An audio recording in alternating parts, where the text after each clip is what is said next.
Bharatiya Janata party, जी हाँ दोस्तों, BJP लगातार अलग अलग राज्यों में ऑपरेशन लोटस चला रही है। ऑपरेशन लोटस के जरिए विधायकों को खरीदा जा रहा है और विधायकों की खरीद फरोख्त करके अपनी पार्टी का जो मनोबल है वो बढ़ाया जा रहा है कि भाई हम तो जीतेंगे क्योंकि हमारे पास संख्या बल ज्यादा है। ये मेरा कहना नहीं है, ऐसे आरोप बीजेपी पर विपक्षी दल अक्सर लगाते रहे हैं दोस्तों। लेकिन इस तरीके के आरोपों के साथ साथ भारतीय जनता पार्टी को ये दिखा देना कि आपका ऑपरेशन लोटस फेल हो गया है और हमारे पास आपके तमाम प्रपंचों के बावजूद भी विधायक जो है वो काबिज है, हमारे पास विधायकों की संख्या पूरी है, बहुमत का आंकड़ा है, ये सब कुछ विधानसभा में पेश करना दोस्तों ये अचंभे वाली बात है। और ये करके किसने दिखाया है? ये किया है अरविंद केजरीवाल ने। जी हाँ, दिल्ली के मुख्यमंत्री अरविंद केजरीवाल ने आखिर क्यों विश्वास मत पेश किया विधानसभा में, ये इस खबर में ना सिर्फ आपको बताने वाली हूँ बल्कि एक एक चीज, एक एक डिटेल आपको दिखाने वाली हूँ दोस्तों। आखिर तक इस वीडियो को जरूर देखिए। नमस्कार, मेरा नाम है जयंती झा और आप देख रहे हैं दी कंटाप। दोस्तों, अरविंद केजरीवाल ने दिल्ली विधानसभा में खड़े होकर ये कहा कि बीजेपी का ऑपरेशन लोटस धीरे धीरे करके फेल होता चला जा रहा है। हमारे विधायकों को भी खरीद फरोख्त करने की बहुत कोशिश की गई, लेकिन बावजूद इसके हमारे विधायक बिल्कुल हमारे साथ खड़े हुए हैं, एक भी विधायक टूटा नहीं। और इसको लेकर एक पूरा आंकड़ा उन्होंने विधानसभा में पेश कर दिया दोस्तों। बिना देर के आपके स्क्रीन पर वो खबर है जो मैं आपको दिखा रही हूँ। क्या लिखा है? लिखा है कि अरविंद केजरीवाल ने बहुमत के बावजूद विधानसभा में किया विश्वास प्रस्ताव पेश, जाने क्या है इसकी वजह। अब वजह क्या है? वजह देखिए, 70 सीटों में से आम आदमी पार्टी के 62 विधायक होने के बावजूद केजरीवाल ने विश्वास मत पेश किया है। ये अपने आप में बहुत बड़ा आंकड़ा है दोस्तों, अगर आप गौर से देखेंगे तो, कि 70 विधानसभा की सीटें और उसमें से भी अगर 62 विधायक जो है वो इन्हीं के पास हो, एक ही पार्टी के पास हो, तो ये कितना बड़ा आंकड़ा है। बावजूद इसके आपको जाहिर सी बात है कि आपके पास बहुमत से ज्यादा आंकड़ा है तो ना फ्लोर टेस्ट हो रहा है ना कुछ हो रहा है, तो आपने विश्वास मत जो है प्रस्ताव जो है वो क्यों पेश किया। तो इसके बावजूद केजरीवाल ने अगर विश्वास प्रस्ताव पेश किया है तो उसके पीछे की वजह उन्होंने बताई है। देखिए, उन्होंने कहा कि वो लोगों को दिखाना चाहते हैं कि आम आदमी पार्टी का कोई भी विधायक नहीं टूटा। सदन की कार्यवाही जो है आगे के लिए स्थगित कर दी गई है। अगली जो सुनवाई होगी दोस्तों 17 फरवरी को इस पर चर्चा होगी। दिल्ली विधानसभा में बोलते हुए अरविंद केजरीवाल ने केंद्र सरकार पर निशाना साधते हुए कहा कि हम देख सकते हैं कि पार्टियों को तोड़ा जा रहा है और झूठे मामले दर्ज करके अन्य राज्यों में सरकारें गिराई जा रही है। दिल्ली में वो शराब नीति मामले के बहाने आम आदमी पार्टी के नेताओं को गिरफ्तार करने का इरादा रखते हैं। वो ये भी कहते हैं दोस्तों, आरोप लगाते हैं अरविंद केजरीवाल कि बीजेपी दिल्ली सरकार को गिराना चाहती है क्योंकि वो जानते हैं कि दिल्ली में कभी चुनाव नहीं जीत सकते। केजरीवाल ने यह भी कहा कि दिल्ली सरकार को भाजपा गिराना चाहती है क्योंकि वो जानती है कि दिल्ली में कभी चुनाव नहीं जीत सकती, लोगों को ये दिखाने के लिए कि हमारा कोई भी विधायक नहीं टूटा और वो सभी बरकरार हैं। मैं एक विश्वास प्रस्ताव पेश करता हूं।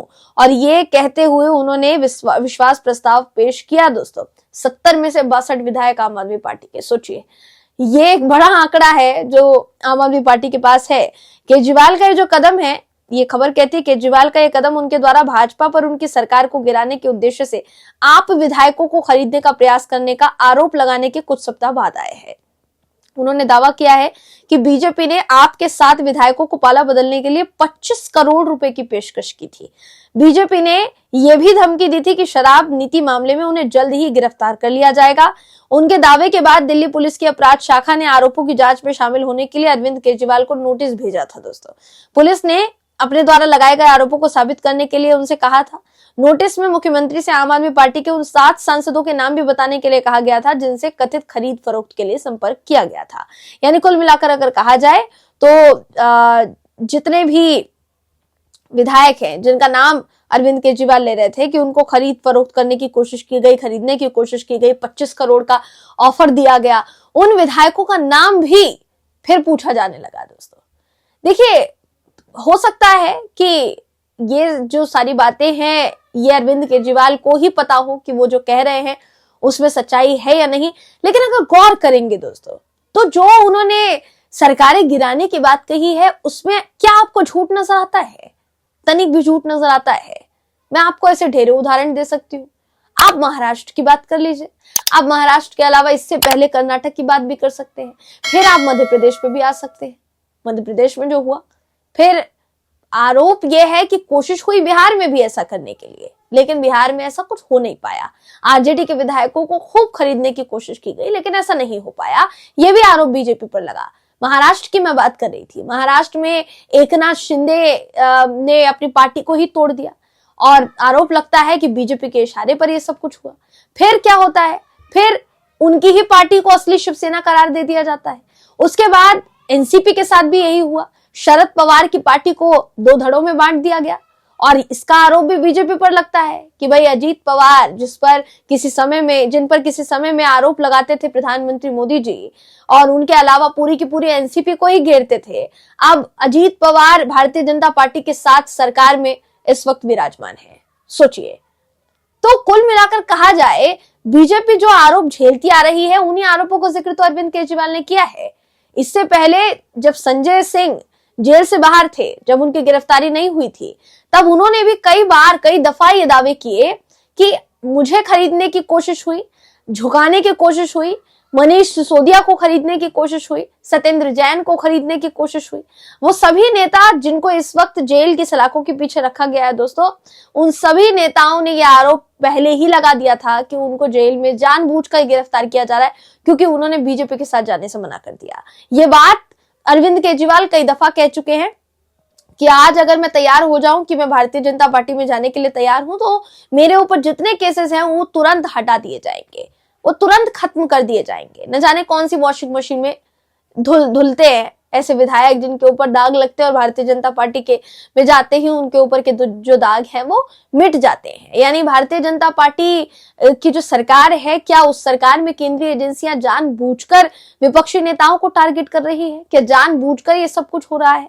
ऐसे कई आरोप विपक्ष द्वारा लगाते आए हैं दोस्तों अभी तक, मगर हालांकि वो अलग बात है कि भारतीय जनता पार्टी ने हमेशा से ही इन बातों से इनकार किया है। अगर आप अभी भी देखेंगे, गौर से अगर देखेंगे इस पूरे मामले को, तो अरविंद केजरीवाल ने कहीं ना कहीं दिखा दिया है कि ऑपरेशन लोटस के चीथड़े उड़ गए। झारखंड में भी कुछ समय पहले दोस्तों यही हुआ। सोचिए कि हेमंत सोरेन की गिरफ्तारी हो गई, लेकिन बावजूद इसके पहले से ही हेमंत सोरेन ने सारी तैयारी कर रखी थी कि भाई ऑपरेशन लोटस जो है वो काम ही ना आ पाए।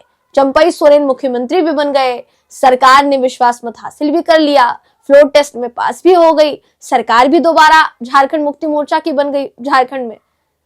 जबकि कोशिश तो देखिए पूरी की गई थी, यही कहा जाता है पूरी की पूरी कोशिश की गई थी, कुछ ना कुछ ऐसा किया जाए जिससे कि सरकार या तो गिर जाए या तो राष्ट्रपति शासन लगा दिया जाए।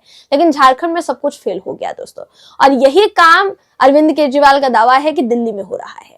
अब अरविंद केजरीवाल के इस बड़े दावे से आप कितने सहमत हैं और कितने नहीं, ये हम आपसे जानना चाहते हैं। आप इस पर क्या सोचते हैं, अपनी राय कमेंट करके हमें जरूर बताइएगा। अगर आपको ये वीडियो पसंद आया हो तो वीडियो को लाइक कीजिए, शेयर कीजिए, चैनल को सब्सक्राइब करना बिल्कुल भी ना भूलें। फिर मुलाकात होगी आपसे अगली वीडियो में, तब तक के लिए नमस्कार।